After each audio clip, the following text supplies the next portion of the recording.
નાનો મોટો બિઝનેસ શરૂ કરવા માંગો છો અથવા બિઝનેસ કરો છો, તમારી પાસે ઇન્કમ ટેક્સ રિટર્ન નથી, તમારી પાસે પ્રૂફ નથી કે તમારી પાસે સિબિલ સ્કોર નથી, તો તમે લોન લઈ શકો છો. આ વિડીયો તમારા માટે છે. આજે હું બતાવીશ તમને SBIમાંથી 50,000ની ઈ મુદ્રા લોન કેવી રીતે લઈ શકો છો. પૂરો વિડીયો કહીશ, એમાં તમને ટિપ્સ આપીશ, ટ્રિક્સ પણ કહીશ કે શું શું ધ્યાનમાં રાખવું કે જેથી તમારી લોન એપ્રુવડ આવે અને કેવી રીતે એપ્લાય કરવી એ પણ વિડીયોમાં બતાવીશ.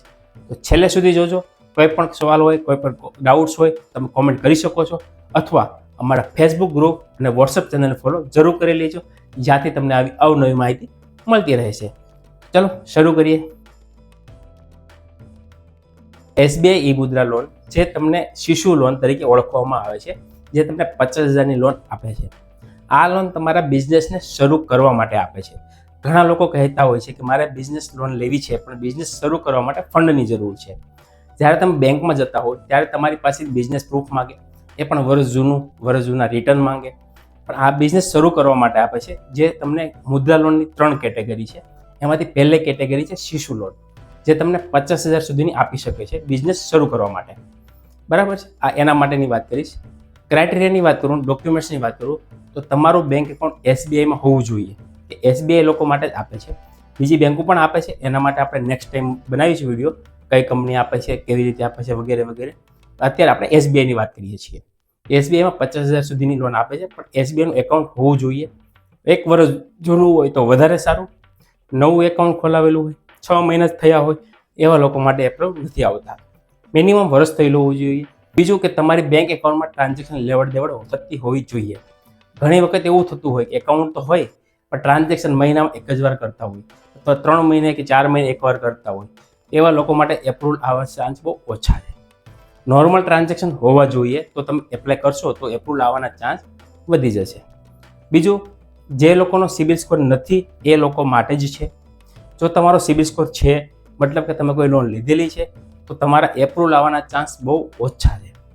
અત્યાર સુધીમાં તમે લાઈફમાં જિંદગીમાં લોન ના લીધેલી હોય અને SBIમાં એકાઉન્ટ હોય, તો તમે એપ્લાય કરો તો એપ્રુવલ આવવાના ચાન્સ 99% વધી જશે. ઘણા લોકો એમ કહે છે કે મારો સિબિલ સ્કોર સારો છે છતાં મને લોન નથી મળતી, તો એનું એક આ કારણ છે.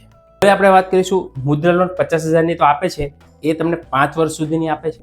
એમાં તમારો EMI 3 મહિના પછી ચાલુ થાય છે. મતલબ કે પૈસા આવે છે, તમે બિઝનેસમાં ચાલુ કરો છો. બિઝનેસ ચાલુ કરો એટલે તમારા મિનિમમ 2 થી 3 મહિના લાગે બિઝનેસ સ્ટાર્ટ થવા માટે. એના માટે તમને 3 મહિનાની રાહત આપે છે કે 3 મહિના પછી તમારી EMI સ્ટાર્ટ થશે. EMIની વાત કરું ને મિત્રો, ખાલી 1122 રૂપિયા જેટલો EMI આવે છે. એ પણ તમને રેટ ઓફ ઇન્ટરેસ્ટ 9.5% આધારે, બરાબર, બહુ ઓછા રેટ ઉપર તમને લોન આપે છે. તો હવે વાત કરીએ એપ્લાય કેવી રીતે કરવી. આવી ટિપ્સ આપી કે જ્યાંથી તમારે એપ્રુવલ આવવાના ચાન્સ વધી જશે. લિંક માટે તમારે આ વોટ્સઅપ નંબર ઉપર SBI મુદ્રા લખીને મેસેજ કરજો ને, તમને એક રિપ્લાય આવશે, તેમાં લિંક હશે, તે લિંક પરથી પ્રોસેસ તમે કરી શકો છો. જેવી લિંક ઓપન કરશો એટલે તેની બેઝિક ડિટેલ્સ આવશે હિન્દી અને ઇંગ્લિશમાં. બેઝિક લખેલું છે કે તમે લોન લઈ શકો છો, માઇક્રો લોન છે, બરાબર. તમારે 50,000 સુધીની લોન લઈ શકો છો, તો તમારે વિઝિટ જવાની જરૂર નથી. જો વધારે જોઈતી હોય તો તમારે બ્રાન્ચ પર વિઝિટ કરવી પડશે, જેમાં લેન્ધી પ્રોસેસ છે. તો એના માટે તમારે બની શકે કે એપ્રુવલ નહીં આવે, રિજેક્ટ થશે. તો 50,000 સુધી જો લોન લેવી હોય તો તમારે કોઈ પણ બ્રાન્ચ જવાની જરૂર નથી. એટલા માટે આપણે 50,000 સુધી લોનની એપ્રુવલ લઈએ છીએ. જેવું ઓકે કરશો એટલે તમારો મોબાઈલ નંબર લખવાનો છે. મોબાઈલ નંબર તમારો બેંકમાં લિંક હોય એ લખવાનો છે. મોબાઈલ નંબર નાખીને કેપ્ચા નાખીને કમ્પ્લીટ કરવાનો છે. ત્યારબાદ આધાર નંબર પર ક્લિક કરવાનું છે. આધાર કાર્ડ નંબર નાખવાનો છે. આધાર કાર્ડ નંબર નાખશો એટલે આધાર કાર્ડના નંબર પર OTP જશે. મોબાઈલ નંબર બેંકમાં હોય એ જ લિંકથી કરવાનો રહેશે તમારે, બરાબર. બીજું, આધાર કાર્ડ બેંકમાં તમારો આધાર પાન કાર્ડ લિંક અને KYC હોવું જોઈએ, તો તમારી પ્રોસેસ આગળ જશે. જો KYC નહીં હોય, તમારું અપડેટ નહીં હોય, તો પણ અહીંયા પર એરર આવે છે કે તમારો પાન કાર્ડ આધાર કાર્ડ લિંક નથી અથવા અપડેટ નથી KYC, તો તમારી લોન આગળ નહીં થઈ શકે. KYC હશે, અપડેટ હશે, તો તમારી પ્રોસેસ અહીંયાથી આગળ જશે. અહીંયા તમારા આધાર કાર્ડનો 6 ડિજિટનો OTP આવશે, OTP નાખવાનો છે. ત્યારબાદ વેરીફાઈ કરી દેવાનું છે. ત્યારબાદ તમારે SBIનો સેવિંગ એકાઉન્ટ નંબર લખવાનો છે, બરાબર. નંબર લખીને તમારે લોન અમાઉન્ટ 50,000 જ લખવાની છે. પ્રોસેસ કરશો તો ત્યાં એરર જો આવે કે તમારું KYC નથી, અપડેટ નથી, KYC રેકોર્ડ મિસમેચ છે, તો અહીંથી કેસ તમારો આગળ નહીં જશે. તેના માટે પણ અમારો કોન્ટેક્ટ નહીં કરતા, તમારે બીજી બેંકમાં એપ્લાય કરવી પડશે. ઓકે હશે તો આગળ જશે. ત્યારબાદ તમારે બેઝિક ડિટેલ્સ ફિલ કરવાની છે. ઓનરશિપ છે, મંથલી ઇન્કમ કેટલી છે એ તમારે લખવાની છે. તમે કેટલા નંબર ડિપેન્ડેબલ છે, મતલબ એક આવક કેટલા ડિપેન્ડેબલ છે લખવાના છે. સોશિયલ કેટેગરી સિલેક્ટ કરવાની છે, હિન્દુ, ક્રિશ્ચિયન લખીને જેવું સબમિટ કરશો ને કેટેગરી સબમિટ કરવાની છે. સબમિટ કરશો ત્યારબાદ તમારી ડિટેલ આવશે બિઝનેસની. અહીંયા તમારે બિઝનેસનું નામ લખવાનું છે કે જે તમે નામ રાખવાના હોય કે જે બિઝનેસ કરતા હોય એ. ત્યારબાદ તમારે ક્યારે બિઝનેસ શરૂ કર્યો છે એ લખવાનો છે અને કેટલો અનુભવ છે એ. જનરલી 2 કે 3 વર્ષ જૂનો હોય તો વધારે સારું. ત્યારબાદ તમારે સિલેક્ટ કરી દેવાની છે. ત્યારબાદ તમારે પિનકોડ લખવાનો છે, બિઝનેસ એડ્રેસ લખવાનો છે. બિઝનેસ એડ્રેસ પિનકોડ લખશો ત્યારબાદ તમારે એડ્રેસ ટાઈપ કરવાનું છે. તમારો બિઝનેસ ઘરેથી પણ હોઈ શકે, દુકાન હોય તો પણ હોઈ શકે, લારી હોય તો ઘરનું એડ્રેસ અથવા નિયરેસ્ટ એડ્રેસ પર તમે ટાઈપ કરી શકો છો. ત્યારબાદ તમારે એડ્રેસ ટાઈપ કરીને તમારે સબમિટ કરવાનું છે. ત્યાં તમે ટાઈપ ઓફ બિઝનેસ સિલેક્ટ કરવાની છે. તમે મેન્યુફેક્ચર છો, ટ્રેડર છો કે સર્વિસ આપો છો, તમારી જે કેટેગરી હોય તે એ સિલેક્ટ કરવાની છે. ત્યારબાદ તમારે બિઝનેસને વિશે 150 આંકડામાં તમારી ડિટેલ્સ લખવાની છે કે તમારો બિઝનેસ શેનો છે, શું વેચો છો, કેટલા વર્ષથી વેચો છો, કેવી રીતે ફાયદો થાય, એ બિઝનેસને લગતા કોઈ તમારે લખવાનું છે. ત્યારબાદ તમારે લખવાનું ઘર પોતાનું છે, બિઝનેસ પોતાનું છે કે ભાડે છે તે. ત્યારબાદ તમારે બિઝનેસ પ્રૂફ છે તો યસ કરવાનું છે, ના હોય નો કરવાનું છે.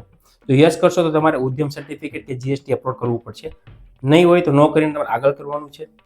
મંથલી તમારી ઇન્કમ કેટલી છે એ ટાઈપ વાર્ષિક ઇન્કમ કેટલી છે એ લખવાની છે. તમારું બેંકમાં સેલ્સ કોન્ટ્રીબ્યુશન કેટલું છે, કે બેંકમાં કેટલી લેવડ દેવડ થાય છે, કે બિઝનેસ હોય પણ બધા જ ટ્રાન્ઝેક્શન કેશમાં થતા હોય અથવા બેંકમાં થતા હોય તો બેંક ટ્રાન્ઝેક્શન. ત્યારબાદ ડિટેલ્સ બધી ફિલ આવશે, એમાં તમારે કોઈ ચેન્જીસ નથી કરવાનો. ત્યારબાદ તમારે સબમિટ કરવાનું છે. સબમિટ કરશો તો આવી રીતે એરર જો આવે તો માની લો સર્વર પ્રોબ્લેમ છે અથવા ડેટામાં મિસમેચ છે તો એકવાર ચેક કરીને ફરી પર સબમિટ કરવાનું રહેશે. બીજું, તમારી બેંકમાં રેકોર્ડ અપડેટ નહીં હોય તો અહીંયા એક એરર આવશે, your KYC, PAN details, date of birth, એવી કોઈ પણ એક એરર આવે તો સમજવાનું કે બેંકમાં ડેટા મિસમેચ થાય છે, અપડેટ નથી, તો પણ તમારો કેસ આગળ નહીં થશે. ત્રીજું, જો સોરી લખેલું આવે તો પણ ઓફર નહીં હોય. આવી કોઈ પણ એરર આવે તો મતલબ કે આગળ પ્રોસેસ નહીં થઈ શકે, અથવા ફરી એકવાર પ્રોસેસ કરજો. પણ જો એરર આવે કે પેન રેકોર્ડ મિસમેચ, બેંકમાં ડેટા મિસમેચ થાય છે, ડેટ ઓફ બર્થ છે, ડિટેલ્સ છે, તો તમારી કેસ થવાનો નથી. તો મિત્રો અહીંયા હતી હોતી પ્રોસેસ એપ્રુવલ સુધીની. હવે વાત કરીશું ટિપ્સની.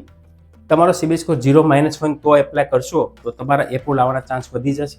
બીજું કે તમે કોઈ પણ ગામડું હોય, તાલુકો હોય, જિલ્લો હોય તો પણ તમે એપ્લાય કરી શકો છો. એવું જરૂરી નથી કે તમે સિટી કે તાલુકામાં હોય તો જ લઈ શકો છો, ગામડાવાળા પણ એપ્લાય કરી શકે છે.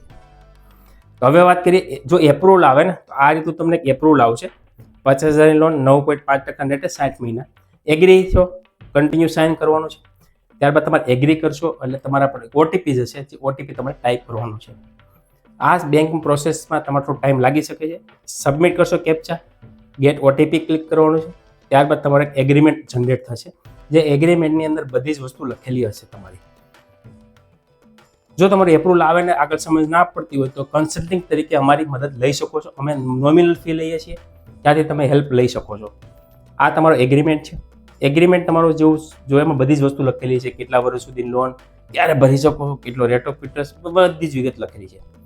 ત્યારબાદ સબમિટ કરવાનું છે, નીચે એગ્રી કરવાનું છે. જો તમે એગ્રી હોય તો સિલેક્ટ કરવાનું છે e sign, OTP base sign કરી દેવાનું છે. મતલબ જેવું નેક્સ્ટ કરશો એટલે તમારો આધાર કાર્ડ નંબર નાખવાનો રહેશે અને ત્યારબાદ તમારે ઓટીપી નાખવાનો છે. આધાર કાર્ડ નંબર નાખીને મિત્રો અત્યાર સુધી પહોંચી ગયા હોય તો ચેનલને લાઇક જરૂર કરી દેજો. આવી માહિતી તમને મળતી રહે છે. અને આના સિવાયની ઘણી બધી એવી કંપની છે જે લોન આપે છે, એના માટે તમે વોટ્સઅપ નંબર પર કોન્ટેક્ટ કરી શકો છો, જાતે એપ્લાય પણ કરી શકો છો. જેવું સબમિટ કરશો ત્યારબાદ થોડોક વેઇટિંગ થશે, 1 થી 2 સેકન્ડ, તમારી લોન ડન, ટ્રાન્ઝેક્શન થઈ ગયું. જુઓ એટલી જ વાર લાગે લોન થતા.